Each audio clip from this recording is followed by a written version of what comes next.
আমরা যে সংস্কারের কথা বলছি, এই সংস্কারের আইডিয়াটা কিন্তু হাওয়া থেকে আসে নাই। গত 15 বছর ধরেই সংস্কারের কথা কিন্তু আমাদের রাজনৈতিক দলগুলো এবং আমাদের যারা সিভিল সোসাইটি আছে তারাই কিন্তু বলে আসতেছিল। বিএনপি সহ সেই সময়ের বিরোধী রাজনৈতিক দলগুলো কিন্তু সংস্কারকেই প্রধান কর্মসূচি করে তারা আন্দোলন গড়ে তুলতেছিল। সেটারই কিন্তু ধারাবাহিকতা এই সরকারের আমলে হচ্ছে, বা আমরাও সংস্কারের কথা বলছি এবং সেটা সামনেও ধারাবাহিকতা থাকবে। তো আমার আহ্বান থাকবে যে সকলেই যাতে আমরা সেই দিকে মনোযোগ দিই যে আমরা আসলে বর্তমানে আমরা কি করতে পারছি এবং ভবিষ্যৎ কিভাবে গঠন করতে পারছি। দ্বিতীয়ত হচ্ছে আমাদের বিগত রেজিমের একটা মৌলিক সমস্যার জায়গাটা ছিল যে ক্ষমতা হস্তান্তর, যে একটা গণতান্ত্রিক প্রক্রিয়া, একটা গণতান্ত্রিক রাষ্ট্রে যেইভাবে ক্ষমতা হস্তান্তর হতে পারে এক রাজনৈতিক দল থেকে আরেক রাজনৈতিক দল বা সরকারের পরিবর্তন, সেই সকল পথ আসলে বন্ধ করে দেওয়া হয়েছিল।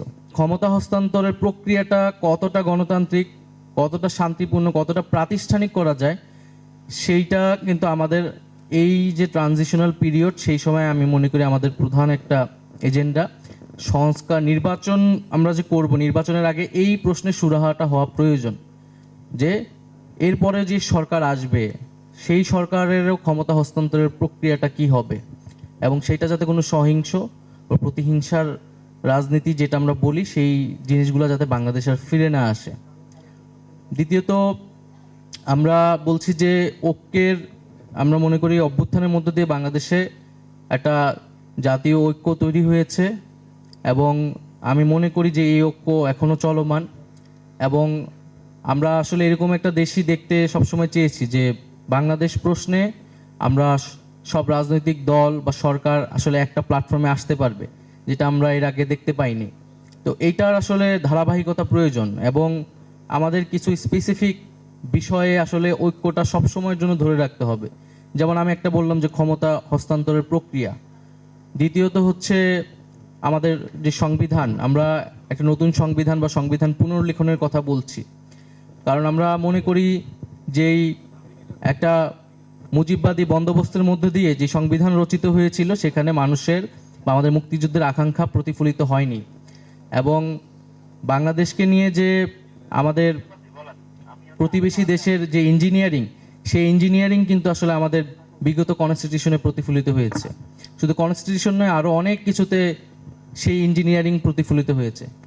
ফলে আমরা যদি সেই ঐক্যের জায়গাটা রেখে নতুন কনস্টিটিউশনে যদি আমরা আমাদের মুক্তিযুদ্ধ এবং যে জুলাই গণ অভ্যুত্থানের যে আকাঙ্ক্ষা সেটার প্রতিফলন ঘটাতে না পারি, তাহলে আমাদের যেই ভবিষ্যৎ রাজনীতিক জার্নি বাংলাদেশে সেটা ব্যাহত হবে। তৃতীয়ত আমরা মনে করি যে আমাদের যে বৈদেশিক নীতি, আমাদের ফরেন পলিসি, সেই ফরেন পলিসিতে আমাদের আসলে ঐক্যমত প্রয়োজন।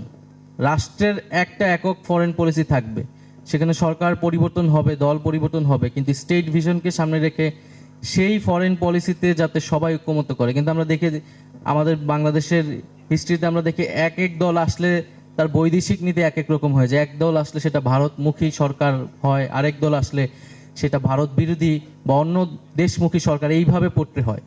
তো আমরা চাই যে আমাদের যে ফরেন পলিসি সেইটাও আমাদেরকে নতুনভাবে চিন্তা করা উচিত ভবিষ্যৎ বাংলাদেশের জন্য।